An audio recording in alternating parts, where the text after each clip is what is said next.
It's 3 p.m. on a Sunday afternoon. Thanks for tuning in to Cannabis Legalization News, where we explain marijuana laws so you can change them. Let's welcome your hosts, Tom and Miggy, come from the same studio. What's up, guys? What's up? Hey, how are you, Lauren? Pretty good. Jealous of what y'all got going on. There's so much going on in Seattle. So much weed.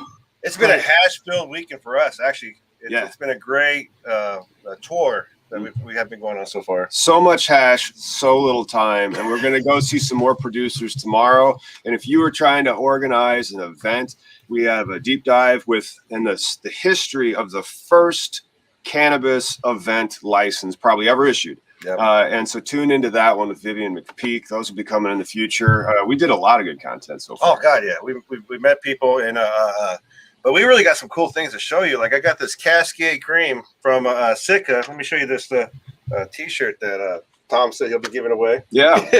You guessed the name, the strain. Drop into our DMs and then at Cannabis Industry Lawyer on Instagram. Extra large, by the way. So if you're small, it's a dress. Mm-hmm. It's not a shirt. But I got this Cascade Cream. They're trying to let's see if I can get in there a little closer. So this is hash. What is it? Dry shifted hash? Is how dry sift. It is the authentic way, just like Mama used to make back in the Middle East. Yeah, dry sifted hash with rosin and mixed in with it. So you get solventless, they call it. So it is just the plant extract right here.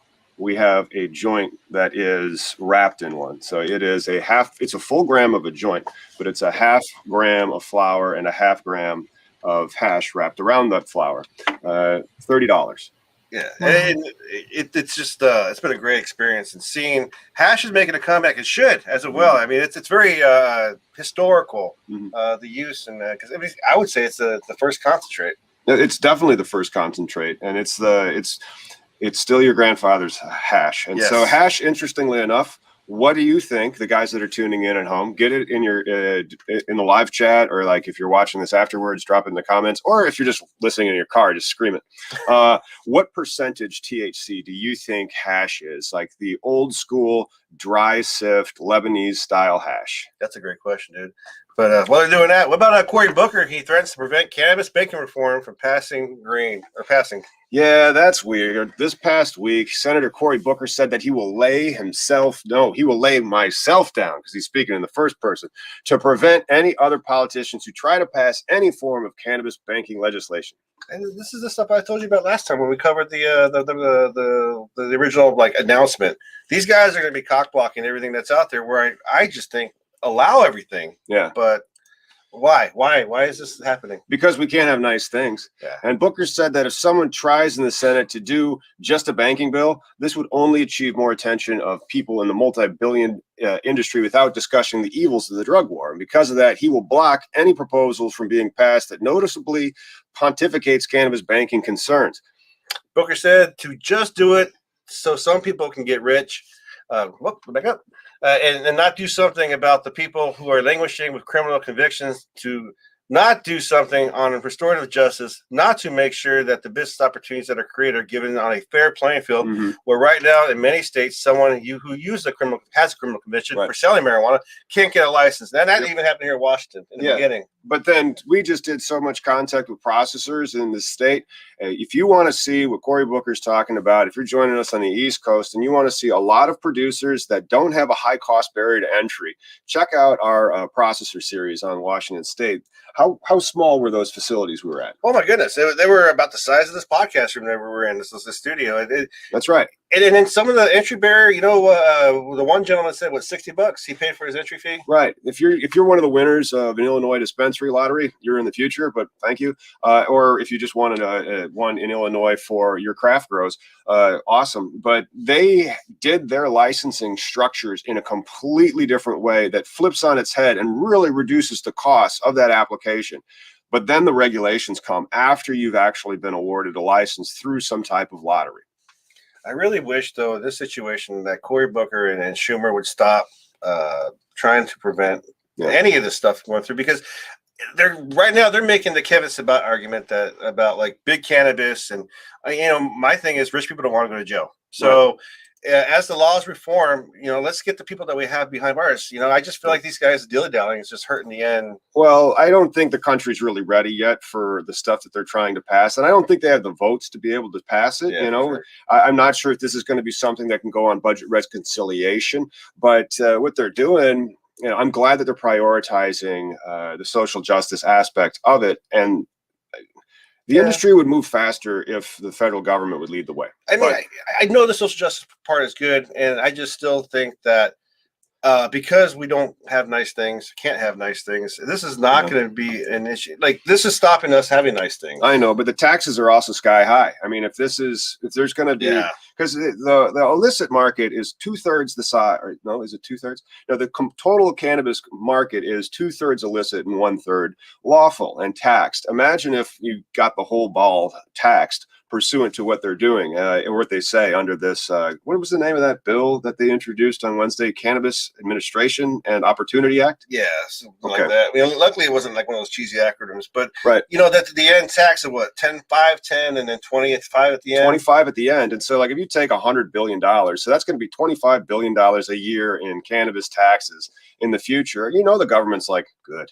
Well, what's going to hurt is the states that already have it legal, like here in Washington State, in the processors that we met and talked to, the tax is the worst enemy. That's the thing that's been hurting them. Yep. But and I couldn't imagine tax, lack of access to banking and credit, and those types of things. So the banking bill would really help, but it would also hurt. I mean, like, because those small time processors, they could get gobbled up real quick. I still think we're going to get legalization faster through state by state because like with Tennessee. What's the answer to the hash question? No, for Lauren, she asked what the percentage. Yeah, what is the answer to the hash question, dude? Let me. Should we say now? Or? No. I think we see if there's a bumper for this that might work, and then I'm going to move on to the Tennessee lawmaker story. There you go. Tennessee lawmaker introduces a bill to put marijuana legalization on its 2022 ballot. A Tennessee state lawmaker wants to put recreational and medical marijuana on the ballot next year. And another reason why I think this is we're going to legalize it state by state faster, just like Ohio is still doing it county by county. Representative Bruce Giffey, Republican. I'm shocked. Do it, Republicans. Yeah, but I guess it's Tennessee, so most likely that's like shooting fish in a barrel, But introduced the measure on Wednesday. If passed, the bill will require county election commissions to include 3 non-binding questions related to marijuana legalization on the 2022 ballot. Yep. Here's a sneak peek at the questions. 1, should the state of Tennessee legalize marijuana? 2, should the state of Tennessee decriminalize possession of less than an ounce of marijuana? Interesting. God forbid this is going to violate Tennessee's single purpose clause for something that's going to be a ballot initiative. I hate when like a state passes a law and then the Supreme Court, like in Florida, they step in, they go like, I think people will be confused. What do they mean by make it legal? Would that mean you're confusing the state people of Florida? They'll think that it's legal at the federal level, and then you're just like, what? And then that is Florida. Well, I think it's interesting that they're doing how you start this initiative by asking these questions, right? Like, should Tennessee? I mean, if you look at all the other states that have medical marijuana, with all of the studies that are showing like it affects the opioid crisis, it affects wellness issues. We interviewed a shop owner in Central Washington this weekend. Central Washington, if you don't know, is a very conservative country, a lot of cowboys, but it also has a college town. You guys have titty coffee. What the hell is that shit, man? Well, those are our bikini baristas. What the heck is a bikini barista? Hey, people in the Midwest, they got bikini baristas out here. It is weird. This guy is just vibing off of Seattle. I mean, the fact that you like love all the art and hippy dippy shit, you're fucking awesome, dude. But I mean, again, another state's gonna be knocking it down because we like Ohio, as I talked about, Michael. They got the first recreational marijuana bill introduced in Ohio. Yeah, they do. But let's go on to this. The answer to Tennessee, with that, and we're still going to talk about how much hash is in Lebanese dry sift, which the THC concentration. But the thing that's going to go on in Tennessee isn't like a binding referendum that's going to change the Constitution of Tennessee. No. It's more of a public opinion poll. And there's a third question too. Should the state of Tennessee legalize and regulate commercial sales of recreational use marijuana? I hope that other states it's non-binding, but they're still trying to get the gauge where their population wants to go. Yeah, it'll send a message. I mean, but that's just like where I'm glad I have you to like, because you understand the process right away. You're like, because a lot of the process is, hey, ask the question first. If you show a desire, then you can probably create the bill or whatever is going to be the legality next step. I mean, it's all about baby steps, but yeah, it's all about like also trying to show the answer from Richie Jr. O-Town. Yes, gotcha. He had a pretty good. No, the other one, the spread, the spread. Yeah, it's range. Yeah, and so like 28, that's going to be really on the low end.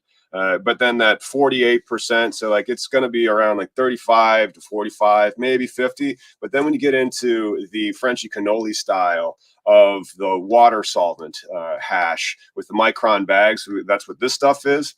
That stuff can get higher. And this is like I like to say subject matter experts, right? There's nothing out there we read this from. We just got this from word of mouth. The guys who from the make it, the guys who make it. Yeah. So like, this is their average. It's quite the neat average. How like it doesn't really like when you take the plant and you just shake the plant and you're just using the same plant, you're not really increasing the potency of one thing. You're just having a better experience overall, I think. Right on. Speaking of better experiences overall, the first recreational marijuana bill introduced in Ohio.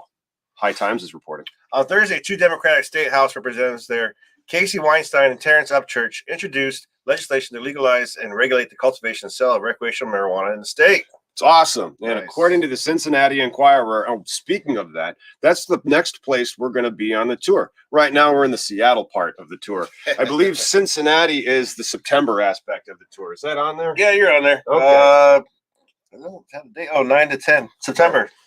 See you in Cincinnati, where we'll be talking about the recreational marijuana bill. On Thursday, let's see, 2 Democratic, Cincinnati Enquirer. The bill is historic as it is the first proposed bill in Ohio to set up a regulated market for selling marijuana.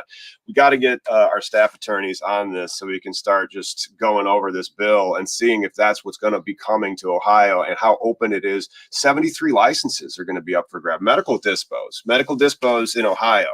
I see Ohio happening because like I've always been talking about, Michael, and all you guys' work out there. They've been ending the stigma by going county by county, by changing policy and saying, okay, now this is a misdemeanor. I mean, really, it comes down to like, again, part of the activism is like it's just weed. When people say it's just weed, then stop freaking messing with people's lives. Like that's just that's where you get all enraged because it's so passe. I can't believe you would be showing marijuana to children. Yeah. Or better yet, it's like, oh, we can just leave them alone, or leave them alone. It's just weed. Yeah, we were talking about equality to alcohol and stuff where it's like, hey, and it's the Budweiser bleachers at Wrigley Field, right? Why isn't it the Cresco? I don't know, Cresco cam? Can we get the Cresco cam in Wrigley Field? Yeah, or even just any like green leaf, because I mean, come on, how many cheesy names green everything is out there? So I can refer to anybody in any state. Well, this one's Artisan. See, they're actually a good brand. They use the word Zen in theirs. We aren't going to be using this for Name That Strain or for the price check. We'll do the price check of this flower in a future episode because this will be lost in a series of small fires. Tom's really enjoying our market. Apparently, we have a lot of SKUs. You guys have a lot of SKUs. So you have a lot of selection, and then you also have wonderful price points. Do not fear home grow, because if you have Washington State's selection and price points, I don't care, man. You can grow. It'd be like homebrew beer. Like people would be like, that's cute. So this was a bigger square. I don't know if this camera will be picking up. This little dark chocolate nugget. This is Lebanese hash right here. Quite enjoyable. Yep. Approximately 38 to 42% THC on that one, but it's not about the THC. It's all the trichomes. And so it's not just the cannabinoid component. It's also the terpenoid component, and they're preserved. And hash is a lot like cognac or red wine. You can age that stuff. This one in particular has 50.4 THC. Nice. And 0.1 CBD. Total 57.2%. I imagine that's just cannabinoids altogether. Mm-hmm. This the joint, which is a 1-to-1, 50.5 gram hash, 0.5 gram flower, is 30.6%. Nice. What's the next story? Our next story is coming at us pretty quickly. Oh, wait a second. I think we should fumfer for a little bit, and then eventually we'll be able to do a bumper. We got 4 minutes. Oh, but we can't partake here. Holy but you know crap, what? That's the noise that I wanted to see, though. Well, now I understand the Ohio market real well. If this is modeled after the Michigan law, and so it's going to keep Ohio's medical program, which is garbage, by the way. We might do a price check on that again, but that was approved in 2016 and launched in 19, intact. While medical marijuana cultivators, processors, and dispensaries could be licensed on the recreational side too. But is it going to be an unlimited style? Are they going to be able to have like a 100-plant license so that there's no excuse for you to not get a license? That's the way that I like to see cannabis policy and cannabis legalization. Make it so you don't have an excuse for not having a license if you're trying to use this commercially. So you feel like you turned into a bat yet? I have not yet turned into a bat, but I have done oh my gosh, how are we going to pull off a 420? This might be one of the first 420 somewheres where I don't take a puff. Well, we're in this space, we can't do it, but we did smoke one of these, is why I'm showing you, because I mean, we are feeling pretty good. Like that's good stuff. It is good stuff. But hash, hash, it just reminds me of like hash's culture. Hash is, it's got a lot of history. You know, but we did another review on this in another podcast, Talking Hedge, with our friend Josh Kincaid, who helped set everything up. Yeah, shout out to the Talking Hedge podcast. If you haven't subscribed to that, you should. Yeah. And thanks so much to Josh Kincaid for really helping us out and his letting us film in his studio. Yeah. And so these guys, though, they're so wrapped perfectly. You don't want to just light it and smoke it. You got to go through a hash like ritual. You burn the tip off, you inhale it, you breathe, you appreciate the hash that's burning off, and then once you get through the layer, break the seal, you can smoke it like a joint. Phenomenal. Yep, that is the only note that we had for this was next time you should give them like directions for how to use it. Because hash is an experience in itself. It's not dabbing. I forgot how much I love hash. Hash. Yeah, the concentrates are not what I like. This concentrate, and then like if you want that level of like a dab or something like that, or a rosin, man, somebody's gonna have to sit us down and tell us the difference between rosin and resin. Oh, that's a good one. Anybody likes comments? Oh no, they will be able to put it. Yeah, just start blowing us up down there. Go school us real quick. School us, please, and then we'll give you a shout out, and you might even get some 42365 cones. For people who can tell what a bud is and strain, I know they'll fucking lesson us on rosin is not resin, man. All right.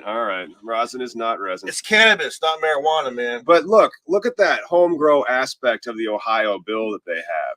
That is going to be adults 21 and over. They can first buy up to 5 ounces of weed, which is, the limit's getting higher. Maybe eventually I'll be able to buy all the weed. Like I can, a quality with alcohol. Like you can go in and just clean out the entire vodka section, and that vodka could be like, whipped cream flavored. But even though these guys are going to have legalization light, I mean, it's still the neighbors. I think they're missing out so much money, like Texas. Because as Oklahomans can pay their rent better and their rents go up because everybody's got more money now, because that's what happened here in Washington. It had its own market and culture for the longest time, and then the money grab. And that's what happens. They take the monies because it raises a lot of tax revenue, and so that's excellent for your municipality and for your state. See, I like that. In Ohio, it appears that they're going to have like a Michigan style of legalization, and that's the way to do it, man. I mean, if you have a Michigan style legalization,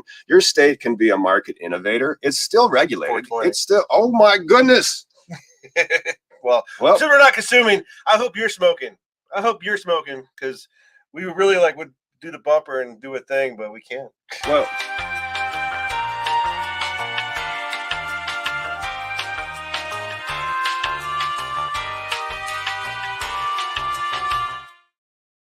hey, thanks to these guys, 42365. Okay, man. Do you want to see the coolest thing out of Washington State? You're going to have to stick around then. And I think this is a product that's not on the shelves yet. They just came up with this. You're going to have to stick around. That's going to blow the back of your head out. That's a beautiful stick of dynamite. Why don't you talk about Georgia? Major developments in Georgia's medical marijuana program expected this coming week. The state's Access to Medical Cannabis Commission has announced that plans to vote on which growers is awarded licenses on Saturday. Woo! Nice. Good luck to everybody but True Leaf. It's been years since Republican former Governor Nathan Deal signed a bill into law legalizing low-potency marijuana oil for people with severe chronic illnesses.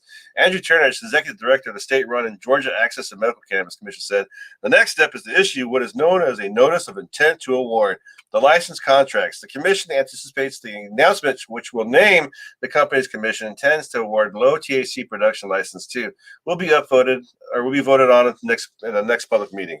Yep, it is scheduled for July 24th at 11 a.m. So good luck if you are one of the few people with millions of dollars who applied for one of the 6 Atlanta cultivation licenses.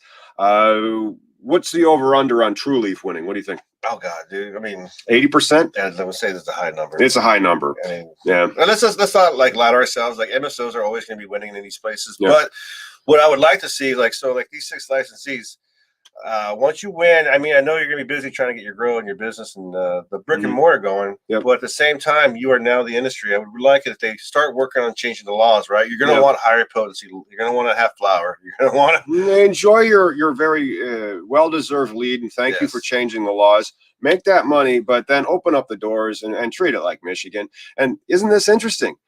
Even with how expensive it was. This was the Georgia license where for the big one, you needed to go $1.25 million. Okay. Goddamn.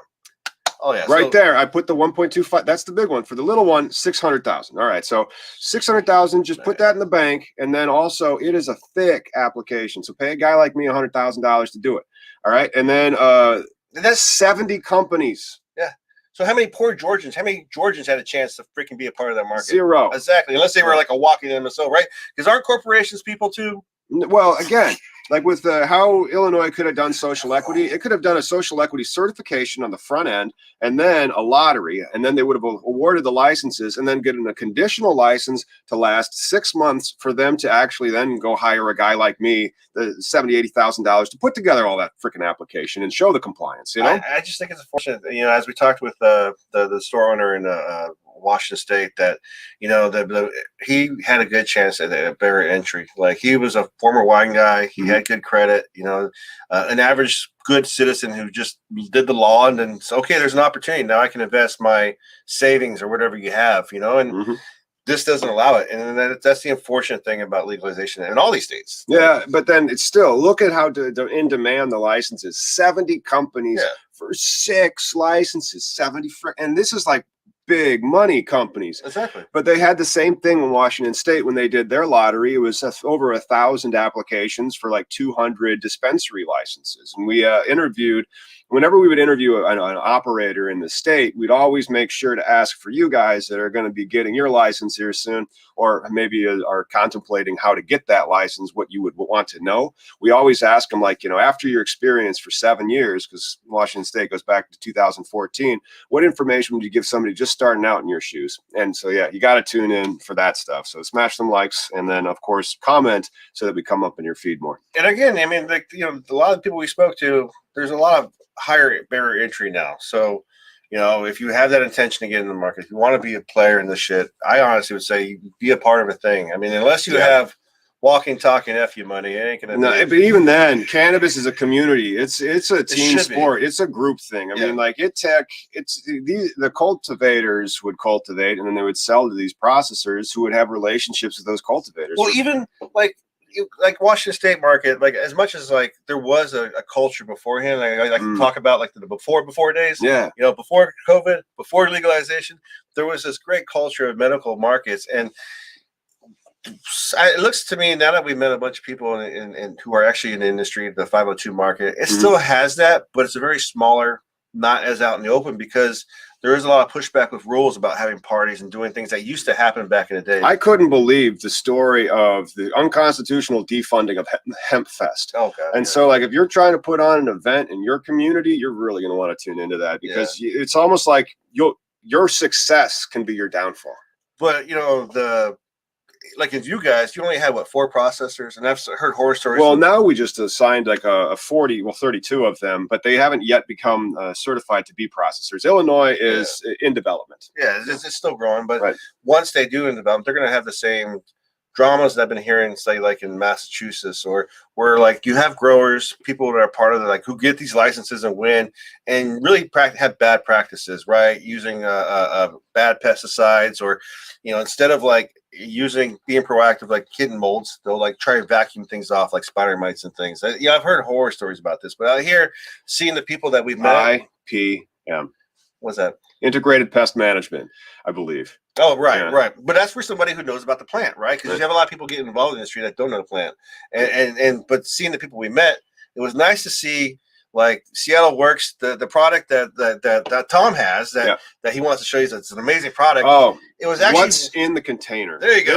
This is the future Illinois. This is coming. Yeah, and that was inspired by one of the workers at the plant, because they're like a family. That's the thing. You have to empower your employees to give them the freedom and respect their intelligence so they can bring something to the table, because you don't know everything. Nobody's got a monopoly on good ideas, and everybody's very often wrong, but they don't want to admit it. Right. Well, and then again, until legalization happens, we're gonna have dumb stories like this. Ridiculous price of medical marijuana leaves patients scrambling. Wait, we got a bumper for price checks. Oh.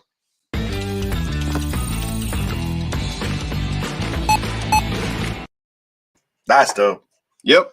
6 years after Minnesota rolled out its medical marijuana program, patients like Patrick McKellen are still buying pot off the street. Why is that, Miggy? The reason is simple. It's cheaper.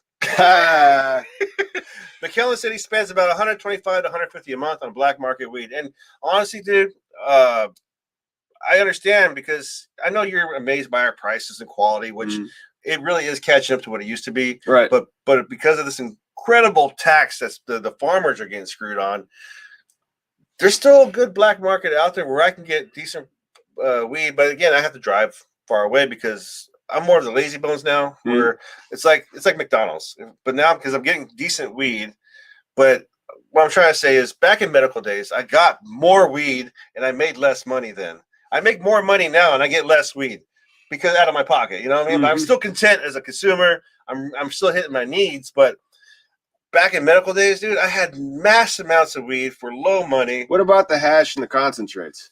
Concentrates and dabs, that was still up and coming in the as far as like it was very like a lot of old school guys were like, nah, man, that looks cracky. We're not going to touch it. What about hash though? There was not as much hash either. I think there was a lot of wasted trim in the 90s. Yeah. Oh yeah. And again, because there wasn't that freedom to just say, okay, I'm going to be a business here, make my product here. We talked. Remember about the MMJ delivery with Josh, where he knew a lady. He had to call her up the day of during the medical times, because we're all trying not to go to jail. That's right. We all want to be law-abiding citizens. You have an appointment. You had to have an appointment specifically at a certain time. You show up early, you don't come in. Show up late, you don't come in. And he had to call the day of to make that appointment, because she had 3 places she'd be. And if you're not that place, then that's cool. That's it. But that was how it was in the early days, because you're still trying to like be a grower. That was the growers obviously can't move around. Well, they can't, but they can flood the supply, and then the market price will change. So let's take a look at the market prices out there, because McKellen, the patient from Minnesota, was saying he spends about $125 to $150 a month on black market weed, which means he's probably buying about a half O. The equivalent product produced through the state program would cost him about $500. Well, then that makes me think that ounce is probably closer to $500, because you know how much an ounce was here? Oh, right. $30. You know what? He says it's still decent, but that's booty weed. It's booty weed. This comes from Miggy, and you saw the weed that he was smoking in Mexico. It was trash. Oh God, that was a time machine weed. But for that $30 though, look at the price changes though. There is a huge thing, and I know, but I still don't think it's quality for medicine. Like, that's what I look at. I look at like good practices. But I want you to guide them on. Let's go over and dissect this here chart a little bit, if we can. We can just kind of look at it, and I'm trying to have it load up. There we go. And so in Minnesota, it looks like $200 fee options for patients. Oh no, that's for how much your medical marijuana card costs in this state. That's not actually for the other stuff. Medical cards are good. You know what I like? When medical cards are reciprocal. Oh, there you go. Very often they aren't, though. But yeah, I mean, the price still got caught up. I just wish the farmers here in Washington are getting screwed, because as we talked before, how is it that the I've always been buying $10 gram weeds? That seems to be price point check for like years. Right. Like what other product has stayed the same price? Yeah. Since like Seriously. when I had hair. Right. Can you imagine if lumber cost what it did in 1998? I'm just saying, like that's a great point of what other. And now, as we get legalization, it seems that the markets are trying to. Well, I know Washington State did; they adapted to that price point. But you know, when this federal thing kicks in with a 25% tax, I don't know how they're gonna be able to maintain that same quality at the $10 grams. Well, that's the problem. We need to actually bring up a dispensary in Minnesota if we can to see how much they're actually charging patients to be able to get in there. There's two real costs, and like there's the cost of getting your card, which can be hundreds of dollars because you have to go to a doctor. It's not covered by insurance, and then the state charges a fee. But you were going to spend that money on weed anyway, so like just kind of figure that you're spending that money on weed. But of course, then you're supposed to have like, I mean, how much money is enough money to license somebody to get their medical card? What does it think about the medical card? Like when I in Washington State, when I moved out here and I saw there was a medical program. I mean, not only it gives you entitlements, right? It gives you that affirmative defense, and you can grow. Like so, like in Washington State, if you have your medical card, you can grow. In Illinois, same thing. Got a cool thing in the basement that's going on, and I'm sure I'll grow and I'll have some weed come in, and then I'll get bored of it because supply will come into Illinois, and then I travel a lot. You want me to have, and then not only that, like fire damage or like risk like that, you don't necessarily want to be running a farm operation in your basement, you know? But again, an agriculture product takes time. It's like you have to be there for it. You can't just take off and leave. Like we're talking about running a restaurant. How I thought about like, that'd be great to do, but you realize your life is given to that thing. And, that's right. And the golden handcuffs, I've heard it called. And I imagine an agriculture product's no better.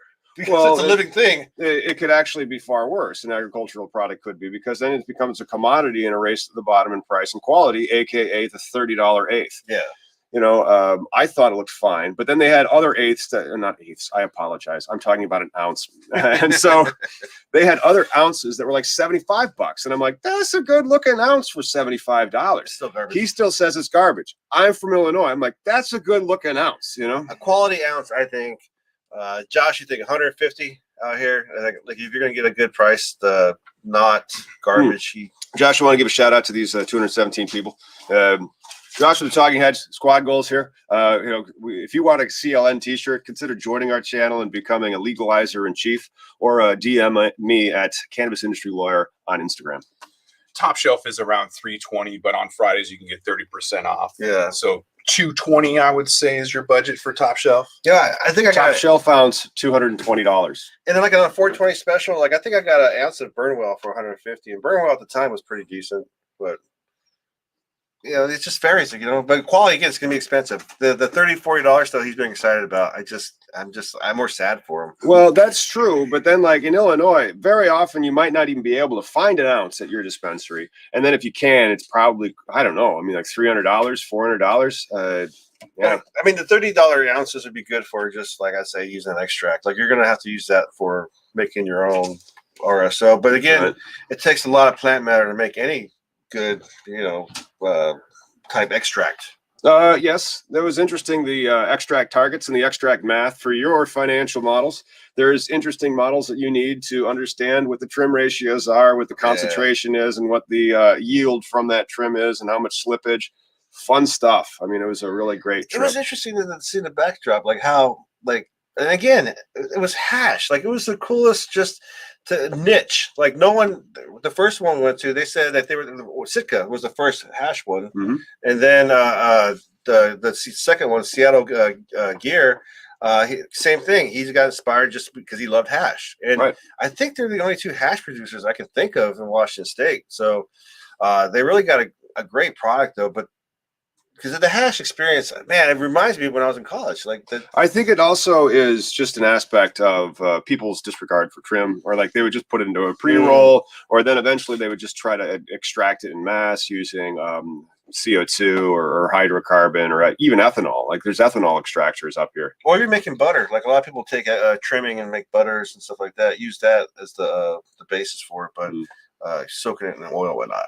Hey, not everything's great in the world of cannabis legalization news. Well, it's always Texas, isn't it? It's sometimes, very often, always Texas. Or Florida. But the UFC warns its athletes Texas stringent anti-marijuana testing rules ahead of Houston event.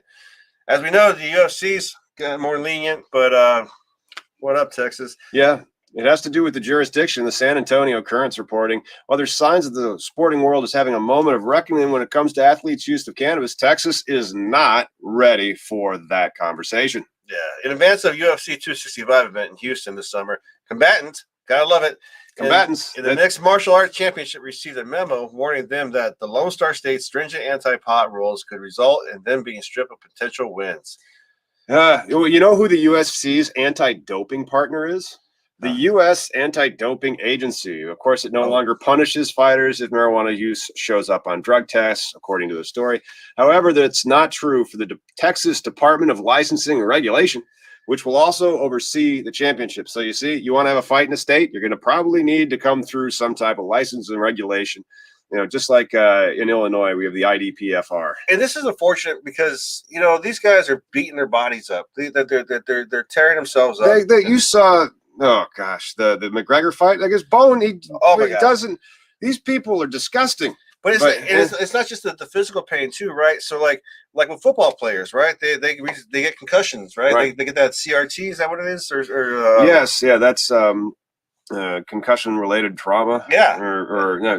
I imagine it's no easier, no better for a UFC fighter. Cerebral traumatic encephalopathy. I don't know. I'd have to look it up. Fortunately, I am not in the sport of getting hit in the head, and I use cannabinoids, which a government patent has stated that it is a neuroprotectant. Which hilarious. That patent is like 663507, and it's off-label. Yeah, it's just unfortunate that this prohibition is hurting the people who CTE. Thank you. Thank you. Yes. Yeah. And this is like a real.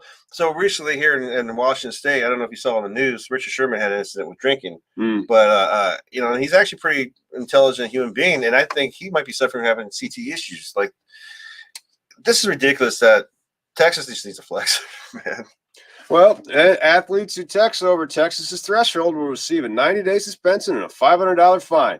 Of course, you realize that after you've kicked the shit out of another human being so much that bones pop through your body and you have like bludgeoned and stuff, like the end of Rocky, like, you aren't going to be fighting for over 90 days. So it really doesn't matter. And it was a $500 fine. What did they pay McGregor for that? $10 million? But, you know, I wish, like, even though the UFC, instead of putting a statement out, they made a stance and said, you know what, we're just not going to go to Texas. Like, they did? No, did they? No, I'm saying I wish they would. Like that. I mean, instead of just saying, hey, guys, you might get in trouble. Well, maybe one of the fighters who has a CBD brand needs to use that CBD brand or THC brand. You know, come on. Someone could like own another label. Yeah. They make money. Cannabis is a business. Yeah. You know? Yeah. I mean, well, I guess we'll sit and watch and see. Well, you know, that is one thing. Do we have something else that we could be doing? It's about like 40 past the hour. Oh, you know, we haven't played it. We haven't played any games yet. The Name That Strain? Let's play some Name That Strain. Do we have a strain?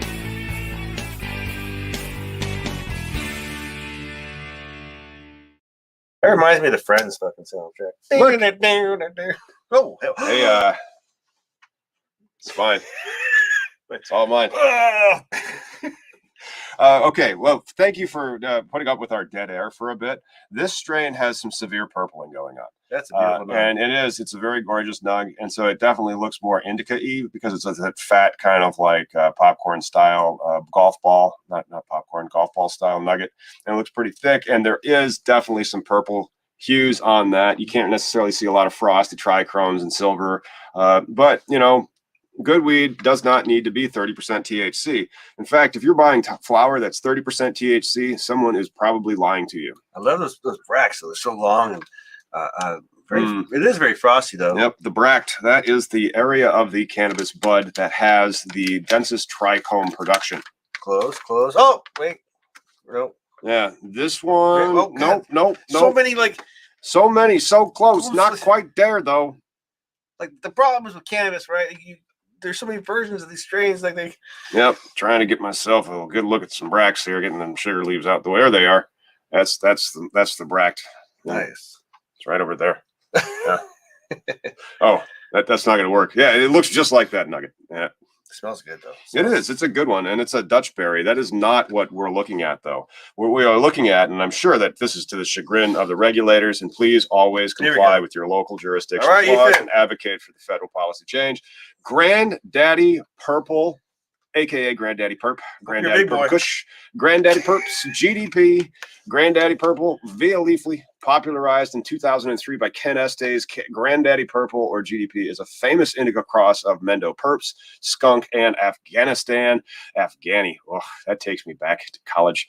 This California staple inherits a complex grape and berry aroma for its Mendo Perps and Afghani parent, while skunk passes on its oversized, compact bud structure. We were mentioning that. Yeah.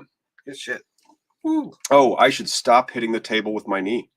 That is making the camera guy go, oh, we're having an earthquake in Seattle. Okay, we should stop that and go back to the news. All right, should we do the Borat sustainable cannabis billboard sparks lawsuit, the Hollywood Reporter? Oh, Borat. Yeah. Sacha Baron Cohen is suing Solar Therapeutics for copyright infringement, false advertising, and misappropriation of his right of publicity over Massachusetts interstate billboard showing his famous character giving a thumbs up, exclaiming, "It's nice. It's nice. It's nice." Well, at least they are completely ripping off they're completely ripping off the guy's trademark and trade dress and like his character. They're exploiting it. It's kind of like, wow. And honestly, I saw another article that said like Borat hates weed, but honestly, I just think this is about licensing. He'll get like whatever settlement he gets, and that's exactly what I would want. I'd be like, hey, buddy. Yeah. I mean, really, Sacha Cohen's a brilliant freaking guy. So they just straight up stole it. I mean, it's like, hey, you know what I like? Borat. Yeah, it's nice. Okay, yeah. I like that. I came up with that ad. No, you didn't. Yeah. And I think it's a great example though of like copyright and like when you go from say a homegrown operation of like just like I got a couple plants and I'm selling some things to my friends and this is my little brand to all right, now I'm brick and mortar and I got a store. There's a lot of like regulation and copyright things you have to think about. Licensing, unfortunately. Look at that. What do you think when you see that? Do you think, hey, that is an unauthorized use of both my likeness and also my catchphrase? Seriously. Yeah. I mean, that just screams, you owe me money right there. Well, not only that, it also says, like, who did you hire, Solar Therapeutics, for this ad? Baron Cohen says Solar Therapeutics figured the ad would boost sales and took a gamble that he wouldn't find out about it. I mean, what state did it happen in again? Oh, it probably happened in California. No, I think it was in like Michigan. Was it in Massachusetts? Over a Massachusetts interstate billboard showing his famous character giving thumbs up and exclaiming, "It's nice." I love how like he thought like you could put up a billboard of Borat selling weed in Boston and it's like he won't know. But this might open the floodgates too. Maybe like when he settles, he can get like a little strain name or some shit. Because I don't know if Sacha Cohen likes cannabis. I would hope so, but no, who knows? It's one of them. That's it. Well, now how about the big job in Arizona? Marijuana-related crimes can now be expunged from records in Arizona. Proposition 207, also known as the Smart and Safe Arizona Act, was approved by voters during the November 2020 elections. Good. Yeah, the new law, which among other things legalized recreational marijuana in Arizona, will impact those charged for most marijuana-related crimes. Good deal. Yeah, those eligible, whether they've been arrested on probation or with a prior record, can now get those records expunged. According to the new law, those who qualify will be able to submit a petition to get those records expunged starting a couple of days ago on July 12th. Yeah, and so if you got, look into the paperwork and figure out how to get expunged because they're not going to do it for you. Yeah, that's the real rub about marijuana legalization is because not all the charges are going to be eligible to be expunged. For example, they've only legalized up to 2.5 ounces of possession or possession of concentrates of up to 12.5 grams. Or possession of drug paraphernalia and to cultivate up to 6 marijuana plants. Those are the only offenses that are like now legal. If you would have gone over and above that level, you still criminal, and that's wrong. Yeah. I mean, I don't think they should necessarily. Well, arbitrary numbers we're talking about. Well, it just kind of shows the difference between a business and a personal use. Yeah. And so, if we're going to legalize the plant, we also need to like legalize the past business of the plant. You can't just ignore that the industry exists back then and say you still have a felony because you were engaging in the thing that's now making Jeff rich. You don't mean storks just brought you seeds and the plants just popped out of nowhere? No, I just mean that's the wrong policy goal. The policy goal was to legalize the plant. So just do that and it's like, well, you were clearly like, trafficking in it. I understand. And maybe you get it expunged or you get it sealed or it's commuted, something where it's like, okay, our bad, you would have been guilty of tax fraud or like an evasion crime, something like that now, as opposed to, I'm sorry, you were actually dealing in the product. That's still illegal. And those should be the real cannabis crimes. Doing business without the proper licensing and paperwork, right? Like your cannabis wasn't tested for purity. You don't have a license to sell that. Yeah. Yeah, no, but we also making headway too, as well as in New Jersey, because New Jersey has dismissed 88,000 weed cases under the new marijuana law. That is great. New Jersey has vacated or dismissed tens of thousands of marijuana convictions as the state continues to work out the detail of its new legal cannabis market. Hopefully, Jersey takes the advice of Washington State and the example of Illinois and kind of flips that script where, first give the guys a chance to compete in that lottery and be qualified as social equity applicants, and then require them to go get that cannabis license application that's comprehensive, the one that I'd have to charge them like 70 or 80 grand for. That was a great point by Vivian too, talking about how like the 3 most recent legalization states, they also include social equity as at least part of the conversation. In the beginning, social equity wasn't even a conversation. But think about the cost of the startup. You see, the guy that we have on the show that's going to tell you about opening a dispensary, it was so inexpensive for him to get started. What was the fee? Like $2,000? Yeah. So like, for the cost of an Illinois application fee of $5 grand, that's it. Like you got your lottery ticket, because that's really what it boils down to, as there's always like 5, 10, 20x times the number of applications to the number of available licenses. Yeah. So why are you going to have to pay a guy like me $80,000, $120,000 pre-success fees when you could have just done the lottery and then paid a guy like me $80,000 or $90,000 after you had the conditional license? Because then you have to have this brick of an application that's your SOPs, that's like the conditions of your license, your operating manual for your cannabis license. They're still going to require that because it's highly regulated. And that's the thing, the entry barrier to come in, the reason why is because you need a thick packet, right? Like the $160 security page or whatever. I mean, like it's insane the things you got to think of that you don't think of commonly. Like I just want to be a grower. Right. So you need like a team to help. Oh yeah, the cannabis is a team sport. It's cannabis is for the community, and so like therefore it's also a corporate endeavor. Yeah. Because if you have a team together, you have a corporate endeavor. But kudos to New Jersey for dealing with 88,000 cases so far, and that's the first of a first wave of estimated 360,000 people that are eligible for expungement in Jersey because they have updated their cannabis laws. Yeah, so selling less than an ounce of marijuana in possession, as well as related crimes like possession of the drug paraphernalia, being under the influence, failing to turn over marijuana, or being possessing marijuana while in a vehicle. So things like that are vacating convictions and dismissing. See, it's that very low level. I mean, if you were still doing anything that's not currently authorized by the law, and so you have the possession limit of an ounce and related crimes like drug paraphernalia or being under the influence, that probably is not getting dismissed, is it? Well, no, it's not. But again, the arbitrary bullshit number, like you said, like this industry or existence of the plant didn't happen until the law was written.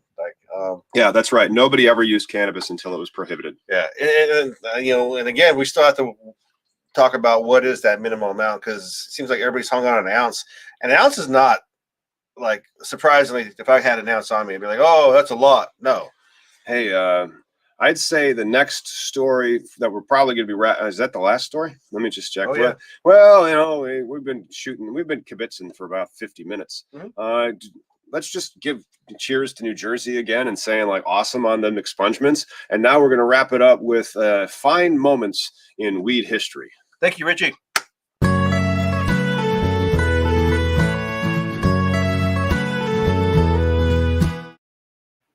When do you think cannabis was first domesticated? Ooh, that's a good question. That's a good one. Put it in the comments. And at the end of this little segment, we are going to show you what's in this. So don't forget to stick around until the end, smash some likes and click subscribe. Cannabis was first domesticated in China. What year, you think? Oh.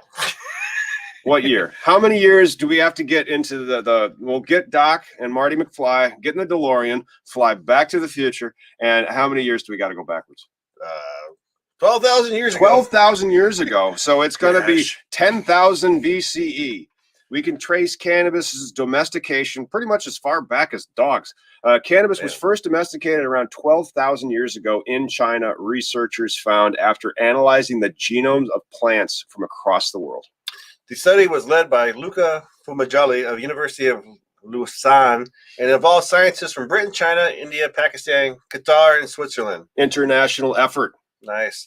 The study published in the Journal of Science Advances on Friday said the genomic history of the cannabis domestication has been understudied compared to other crop species, largely due to legal restrictions. Of course. You can't study where it's from, but I'm glad that we now know from China in 10,000 BCE. But this is a study that actually proves the written word of the historians of like the 70s and the like the French cannolis and the strain hunters. These guys who've devoted their lives, they got that arbitrary knowledge, that not arbitrary, but like from mouth to the spoken knowledge, and this just scientifically proves.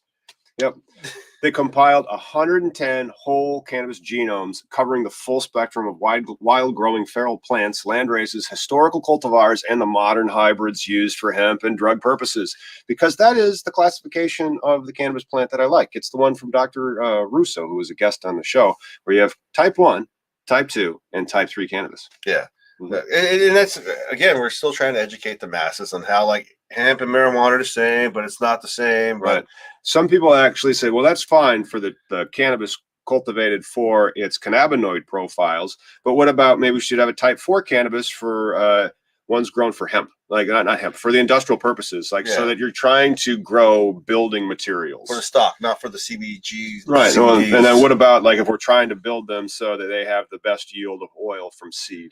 There's so much functionality built into this plant. And if the laws would get out of the way, it could do a lot to help this world. And then hashes, the loan just reignited my love of this plant, because when you have two different processes, like with the water hash and the dry sifting hash, and you have almost it's the same plant, but it has this different experience. And then like with the water hash, the one we have, it got warm, and it's been unreasonably warm these past couple of days, and it turned very gooey. I put mine back in the freezer. It has not been unreasonably warm in Seattle. It's been 73 degrees.